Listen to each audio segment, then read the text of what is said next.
Shalom, selamat pagi Bapak Ibu Saudara yang dikasihi Tuhan. Kita bertemu kembali dalam acara Renungan Pagi Spiritual Life. Pagi hari ini kita akan kembali merenungkan firman Tuhan yang terambil dari Matius 18 ayat 1 sampai ayat yang kelima. Judul perikop ini adalah siapa yang terbesar dalam kerajaan sorga. Saya akan membacakan bagian firman Tuhan ini bagi Bapak Ibu Saudara sekalian. Pada waktu itu datanglah murid-murid itu kepada Yesus dan bertanya, siapakah yang terbesar dalam kerajaan sorga?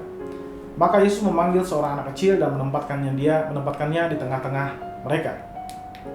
Lalu berkata, Aku berkata kepadamu, sesungguhnya jika kamu tidak bertobat dan menjadi seperti anak kecil ini, kamu tidak akan masuk ke dalam kerajaan surga.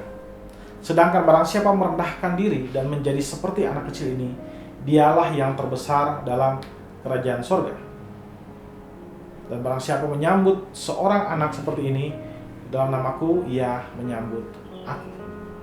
Saudara dikasihi Tuhan, di dalam perikop yang baru saja kita bacakan ini, kalau kita melihat bahwa pada saat itu murid-murid Yesus datang kepada Yesus dan bertanya kepada dia, siapakah di antara mereka yang paling besar dalam kerajaan surga? Mereka tidak bertanya tentang prinsip-prinsip untuk menjadi besar dalam kerajaan surga, tapi mereka bertanya bahwa siapakah di antara mereka yang paling besar atau mendapatkan posisi yang paling besar di dalam kerajaan surga. Rupanya mereka menyangka bahwa Kristus akan segera memulihkan kerajaan Israel dan mereka akan mendapat posisi atau jabatan di dalam kerajaan tersebut. Dan karena itu mereka lagi bertanya untuk memperebutkan siapa yang paling besar di antara mereka. Namun Yesus kemudian memanggil seorang anak kecil dan menempatkannya di tengah-tengah mereka. Mungkin anak itu ada di sekitar situ. Dan Yesus kemudian mengajari mereka tentang nilai-nilai kerajaan Allah. Ada dua hal yang dapat kita pelajari dari pengajaran Kristus tersebut. Yang pertama adalah murid-muridnya harus bertobat. Kristus mengajak mereka untuk bertobat dari cara pandang mereka yang keliru terhadap kehidupan, khususnya tentang kerajaan Allah. Sifat angkuh, pengejaran akan keinginan yang berlebihan, haus akan kehormatan dan kekuasaan di dalam diri mereka harus dipertobatkan dan dimatikan kalau mereka ingin mengikut Kristus. Dan inilah yang harus kita lakukan sebagai seorang pengikut Kristus. Ketika kita ingin menjadi pengikut Kristus, maka kita harus bertobat dari cara pandang kita yang salah tentang kerajaan Allah. Saudara, hal kedua yang bisa kita pelajari dari pengajaran Yesus ini adalah Yesus mengajarkan tentang kerendahan hati.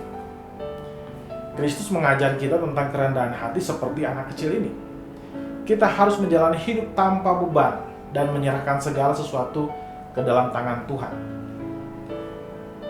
Kita harus menyerahkan apa yang kita gumulkan, masalah-masalah kita ke dalam tangan Tuhan, karena kita percaya Bapa kita akan mencukupkan segala yang kita butuhkan. Sama seperti seorang anak kecil, dia bisa bermain sepuasnya ya, tanpa memikirkan apapun, karena dia percaya bahwa orang tuanya akan merawat dia.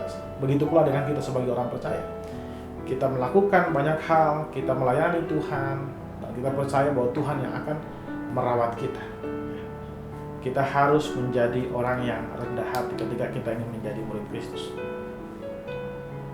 Dalam hal ini juga kita bisa melihat bahwa seorang anak kecil adalah orang yang polos dan cinta damai.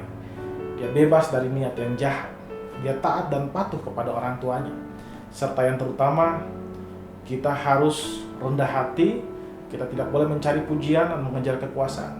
Karena pada dasarnya kalau saudara lihat anak kecil tidak berusaha untuk mencari kekuasaan. Dia hanya menghabiskan hidupnya untuk bermain ya, dengan perlindungan daripada ayahnya atau orang tuanya. Demikian juga kita melayani Tuhan bukan untuk mencari kekuasaan, tapi kita percaya bahwa Allah kita akan merawat kita. Saudara, marilah kita mengambil waktu sejenak untuk merenungkan firman Tuhan yang baru saja kita dengar. Saudara, apakah saudara mengikut Tuhan untuk mendapatkan sesuatu? Ataukah saudara mengikut Tuhan dan melayani Tuhan karena saudara mengasihi Dia? Mari ambil waktu sejenak untuk mendoakan hal tersebut. Berdoalah agar Tuhan memberikan saudara kemampuan untuk mengasihi Tuhan dengan tulus. Mengasihi Tuhan bukan karena saudara ingin mendapatkan sesuatu daripadanya, mengasihi Tuhan hanya karena saudara mengasihi Dia.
Saudara percayalah bahwa Tuhan sudah memberikan anugerah dan kekuatan bagi saudara agar dapat mengasihi Tuhan lebih daripada segalanya. Mari kita tundukkan kepala, kita berdoa. Ya Tuhan Allah Bapa kami bersyukur buat seluruh kasih dan karunia bagi kami. Terima kasih Engkau menjaga melindungi kami dari malam hari sampai pagi ini Tuhan Yesus.